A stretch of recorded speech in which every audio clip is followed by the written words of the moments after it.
দেখুন, গতকালকে রাজ্যসভায় দাঁড়িয়ে যে ভাষায় অমিত শাহ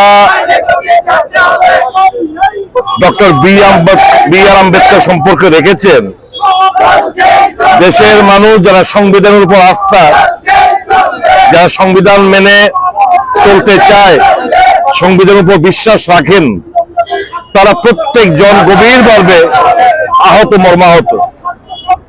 আমরা গতকাল থেকে জাতীয় কংগ্রেস দল দাবি জানিয়ে আসছি, অমিত শাহজি তুমি তোমার বক্তব্য প্রত্যাহার করো, বি আর আম্বেদকরের বিরুদ্ধে যে কুরুচিপূর্ণ অপমানজনক মন্তব্য তা প্রত্যাহার করো, ক্ষমা চাও দেশবাসীর কাছে।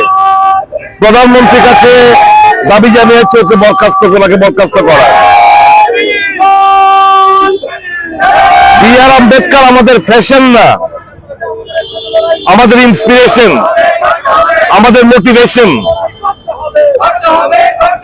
তাদের মোটিভেশন এবং ইন্সপিরেশন হয়তো বা আলাদা হতে পারে, কিন্তু আমরা আজও মনে করি দেশের মানুষের যে বলার অধিকার, চলার অধিকার, ধর্মের উপর যে যা বিশ্বাস করে পূজা অর্চনা করবে তার অধিকার, সমস্ত কিছু, right two liberty, expression, believe, faith, worship, equality of status, এই সামান্যতা, এই স্বপ্নে আমাদের সংবিধান দিয়েছে। কাজে বিজেপির, আমরা দীর্ঘদিন দিয়ে আমাদের নেতা বলে আসছেন যে বিজেপি দল সংবিধান বিরোধী। অমিত শাহর কথা আগেও অনেকবার বলেছে, আপকি বার 400 पार मतलब हम लोग को 400 दे दो, हम लोग संविधान बदल के रख देंगे।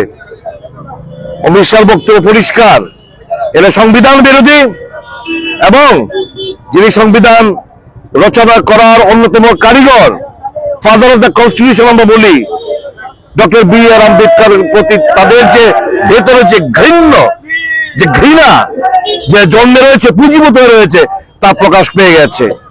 কাজে আমরা গণতান্ত্রিক আন্দোলনে বিশ্বাস করি। আমরা অমিত শাহ তার কুশপুতল দাহ করেছে ত্রিপুরা প্রদেশ কংগ্রেস, সারা দেশ জুড়ে আজকে বিক্ষোভ হচ্ছে। পার্লামেন্টের ভিতরে বিক্ষোভ করতে গিয়ে দেখেছেন কংগ্রেসি যারা পার্লামেন্টেরিয়ান, তাদের পার্লামেন্টে ঢুকে প্রবেশের মুখে তারা ব্যারিকেড করে ধস্তাধস্তি শুরু করেছে। করার পর পাল্টা করে প্রচার করছে যে রাহুল গান্ধী নাকি কাকে ধাক্কা দিয়েছে, কাকে মারধর করেছে। কাজে আমরা বিচলিত নই।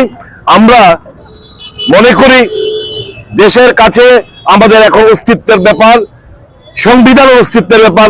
সংবিধানকে বজায় রাখাটাই হচ্ছে আমাদের দায়িত্ব, কর্তব্য।